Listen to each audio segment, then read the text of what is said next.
नमस्कार.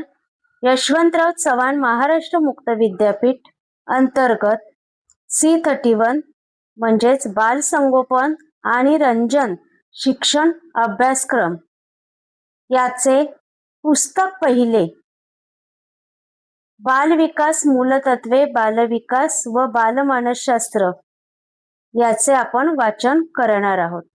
ताराबाई मोडक यांचे जीवनचरित्र, कार्य आणि बालशिक्षणातील योगदान. जीवनचरित्र व कार्य पाहूया. ताराबाई यांचा जन्म मुंबई येथे 19 एप्रिल 1892 रोजी झाला. ताराबाईंचे वडील सदाशिव केळकर व आई उमाबाई हे प्रार्थना समाजाचे उपासक होते. मुलींनी शिकले पाहिजे, स्वतःच्या पायावर उभे राहून कर्तबगारी करून दाखवली पाहिजे असे त्यांना मनापासून वाटत होते. समाजाच्या आक्षेपांना न जुमानता त्यांनी आपल्या दोनही मुलींना पदवीधर केले. ताराबाईंनी 1914 साली मुंबई विद्यापीठाची BA ही पदवी मिळवली. ताराबाईंचे लग्न अमरावतीचे वकील श्री KV मोडक यांच्याशी झाले. मोडक व्यसनाधीन झाले म्हणून ताराबाईंनी त्यांची मुलगी प्रभा हिच्यासह घर सोडले. 1922 साली राजकोट येथे बार्टन फिमेल ट्रेनिंग कॉलेजमध्ये लेडी सुप्रिटेंडंट म्हणून त्या रुजू झाल्या. ताराबाईंच्या पूर्वी ही जागा फक्त युरोपियन स्त्रियांनाच दिली जात असे. गिजूबाई बधेकांच्या बाल शिक्षणातील नवनव्या प्रयोगांविषयी ऐकून त्या भावनगरला गेल्या. ते प्रयोग बघून त्या खूपच प्रभावित झाल्या. आपली मानाची सरकारी नोकरी सोडून त्या गिजूबाईंच्या प्रयोगात दाखल झाल्या आणि बालशिक्षण हेच त्यांचे जीवित कार्य ठरले. 1923 ते 32 या कालावधीत ताराबाई भावनगरला होत्या. 1933 साली काही संसारिक अडचणींमुळे ताराबाईंनी बासरा संस्थानात महाराजांच्या मुलांची सांस्कृतिक व शैक्षणिक देखभाल करण्याचे काम घेतले. परंतु लवकरच मुलींच्या तब्येतीवर इलाज करण्यासाठी त्यांना मुंबईला जावे लागले. 1933 पासून ताराबाईंनी शिक्षण पत्रिका काढायला सुरुवात केली. 1936 ते 1948 पर्यंत ताराबाईंनी शिशुविहार शिक्षण केंद्राचे कार्य केले. 1945 ते 1973 पर्यंत त्या ग्राम बाल शिक्षा केंद्राच्या कामात होत्या. 31 ऑगस्ट 1973 रोजी मुंबई येथे त्यांचा मृत्यू झाला. ताराबाईंचे बालशिक्षणातील योगदान पाहूया. ताराबाईंच्या 1945 पासूनच्या सर्व कार्यात अनुताई वाघ त्यांच्याबरोबर होत्या. 1945 पासून ताराबाईंचे जिवंत असेपर्यंत ह्या दोघींनी एक दिलाने काम केले. खेडेगावात शास्त्रीय रीतीने पण कमी खर्चात बालवाड्या कशा चालवायच्या याविषयी प्रयोग या एकाच उद्देशाने त्या काम सुरू केले. पण प्रत्यक्ष कामाला सुरुवात केल्यावर वेगवेगळे प्रश्न, नव्या समस्या उभ्या राहिल्या आणि त्या सोडविताना नवे उपक्रमही निघत गेले. बोर्डीला हरिजन वस्तीजवळ शाळा होती. शिवाशिव होते म्हणून सवर्ण मुले येत नसत. त्यांच्या पालकांचे मतपरिवर्तन करता करता निराश व्हायला होई. पण ताराबाईंचा निश्चय कायम असे. त्या मनात मळलेल्या वाटेने कोणीही जाईल, आपल्याला नवी पायवाट पाडायची आहे. काटे कुटे खाच खळगे असणारच विचाराने व निर्धाराने पावले टाकीत गेलो तर याच जागेचे नंदनवन होईल. हा मंत्र अनुताईंनी पुढे सतत लक्षात ठेवला. अनेक कामे जबाबदारीने ताराबाईंनी अनुताईंवर टाकल्या. त्यातूनच अनुताई घडत गेल्या. बालवाडी मुलांनी शाळेत यावे यासाठी नाना मार्ग चोखाळले लागत. गृहभेट, प्रचार फेऱ्या, बालशिक्षण नगर, कधी दिंडी तर कधी मुलांना आणण्यासाठी बैलगाडींची सोय, सांस्कृतिक कार्यक्रम अशा सतत 7-8 वर्षे केलेल्या जाणीवपूर्वक प्रयत्नांना यश आले आणि पालकच मुलांना आपणहून या बालशाळेत घालू लागले.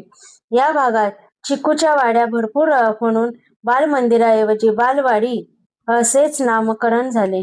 गावातील या बालवाडीत आदिवासी पाड्यांवरची मुले येत नसत म्हणून अनुताईंनी त्यांच्या अंगणात जायचे ठरविले आणि अंगणवाडीचा जन्म झाला. शहरातले काही आणायचे नाही, स्थानिक वस्तूंमधूनच कमी खर्चात बालवाडीचे साधने निर्माण करायची हे ताराबाईंचे सूत्र होते. म्हणूनच रंग, आकार, वजन, स्पर्श, अंक, मापन वगैरे संकल्पना समजावून देण्यासाठी पिसे, बांगड्या, फुटके, शंख, दगड, बिया, माती, रेती, बांबू, फळे, दांतनाचे ब्रश, डब्या अशा अनेक साधनांचा त्यांनी वापर केला. या सर्वच ठिकाणी मुलांच्या परिसराच्या स्वच्छतेने शिक्षणाला सुरुवात झाली. स्वेच्छेने शिक्षणाला सुरुवात झाली.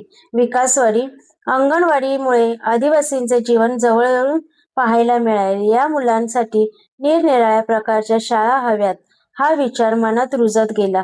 पाळणा घरे, बालवाड्या व त्यांना जोडून प्राथमिक शाळा अशा शिक्षणाची सोय आदिवासी वस्तीतून झाली तर हळूहळू सर्व गोष्टी सुधारणेच्या मार्गावर येतील. या ताराबाईंच्या विचारातून विकासवाडीचा जन्म झाला आणि त्यापासून 10 जून 1956 त्यांनी कोसबाडमध्ये पाऊल टाकले. विकासवाडी हा 0 ते 12 किंवा 15 वर्ष वयापर्यंतच्या मुलांच्या सर्वांगीण विकासाच्या दृष्टीने केलेला प्रयोग आहे. 1957 साली विकासवाडी अध्यापक विद्यालय कोसबाड येथे सुरू करण्यात आले. पुरणशाळा पुढे चारण्याचे काम मुख्यतः मुलेच करत, त्यामुळे ती शाळेत येऊ शकत नव्हती. म्हणून हे काम करता करताच त्यांना शिकवता आले पाहिजे हा विचार ताईंच्या मनात चमकला आणि या मुलांना कुरणातच एकत्र करून गाणी, गोष्टी, मैदानी खेळ, नकला, नाटुकले करणे सुरू झाले. नेहमीच्या शैक्षणिक साधनांबरोबर झाडांची सावली मोजणे, बकऱ्यांच्या पिल्लांच्या बारशावरून दिवस, महिना अशी कालगणना शिकवणे अशा कितीतरी शैक्षणिक साधने अनुताईंनी शोधून काढली आणि ती वापरली.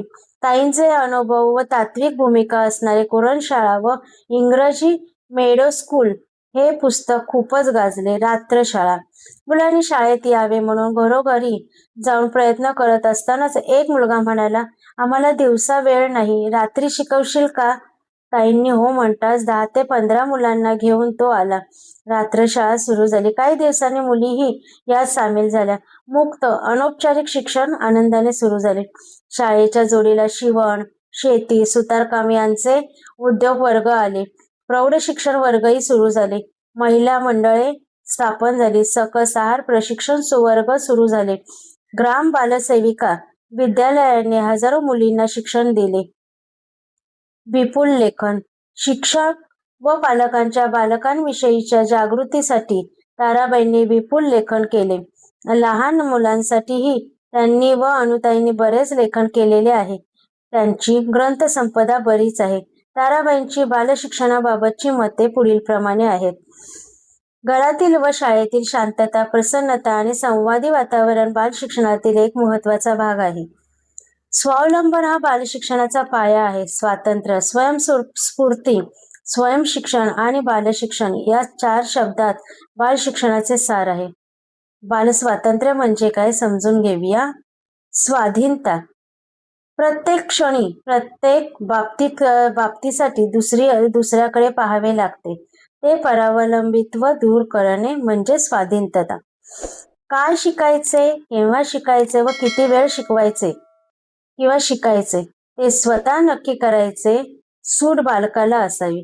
अर्थात त्याला अभ्यासपत्रक व वेळापत्रक यापासून मुक्ती मिळायला हवी. स्पर्धा, बक्षीस व शिक्षा या 3 विषबीजांपासून मुक्ती मिळायला हवी. अर्थात स्वाभाविक ज्ञानपिपासू व उद्योगप्रियता यांचे पोषण करण्यात यावे. आजची बालके हीच उद्याची शास्त्रज्ञ, कलाकार, राजकारणी, मुत्सद्दी, तत्ववेत्ते व आपल्या संस्कृतीचा आधार आहेत. त्यांचा विकास महत्त्वाचा आहे. स्वतः पसंत करून स्वयंस्फूर्तीने केलेल्या कामातून मुलाची प्रसन्नता जन्म पावते. बालकाचे शिक्षण बरोबर होते आहे किंवा नाही ते बालकाच्या प्रसन्नतेतून समजते. बालकांकडे दुर्लक्ष करू नका. दुर्लक्षामुळे बालजीवनातील प्रेमतत्वे निघून जातात. प्रेमाचे वातावरण बिघडण्यास मुख्य कारण स्वार्थीपणा असतो. स्पर्धेला बालशिक्षणात अजिबात शिरू देऊ नका. स्पर्धेमुळे मैत्री तुटते. स्पर्धेमुळे द्वेष व ईर्ष्या निर्माण होते. बालकांचा शिक्षक हा खेळगडी असायला पाहिजे. खेळातून किंवा खेळण्यातून शारीरिक व मानसिक दोन्ही विकास साधतात. मात्र खेळताना मुलांची अत्यंत काळजी वाहणे, शरीर व मन दोन्हीच्या विकासात अडथळे आणते. चित्र हे ज्ञानार्जनाचे सुंदर साधन आहे. 5-6 वर्षाच्या बालकाने लिहिण्या वाचण्यापेक्षा चित्र काढणे आणि अधिक पसंत केले तर चिंता करण्याचे मुळीच कारण नाही. मुलांशी बोलण्यासाठी बालभाषेत अभ्यास करायला हवा. आज मुलांना गीते ऐकवा, शिकवा. उद्या हीच मुले गीतांच्या रचना करतील. जिज्ञासा दाबून टाकणे किंवा ती अतिशय पोसणे या दोन्ही गोष्टी बौद्धिक विकासाच्या स्वाभाविक व निरोगी वाढीत व्यत्यय आणतात. पुढील सूचना आहे. मुलांकडून चूक झाली असता त्याला रागावणे, मूर्ख, अक्कलशून्य म्हणणे, मारणे, शिक्षा करणे या सर्व गोष्टी हानिकारक आहेत. चुका का केल्या त्याची कारणे शोधून काढा. त्या दुरुस्त करून घेणे हा त्यावर इलाज आहे. पूर्व प्राथमिक शाळेत शिकवणाऱ्या शिक्षकाची भूमिका आईप्रमाणे, मातेप्रमाणे असते. त्यांना बालमाता म्हणतात. बालमातांनी वर्गातील मुलांना सामुदायिक आई मिळाल्याचा आनंद मिळवून द्यायला हवा. शब्दांच्या पलीकडे असे एक भावनिक नाते त्यांनी निर्माण करायला हवे. बालमातेच्या प्रेमाचा उभारा घेत त्या प्रत्येक मुलाचा शारीरिक व मानसिक विकास होत गेला पाहिजे. धन्यवाद.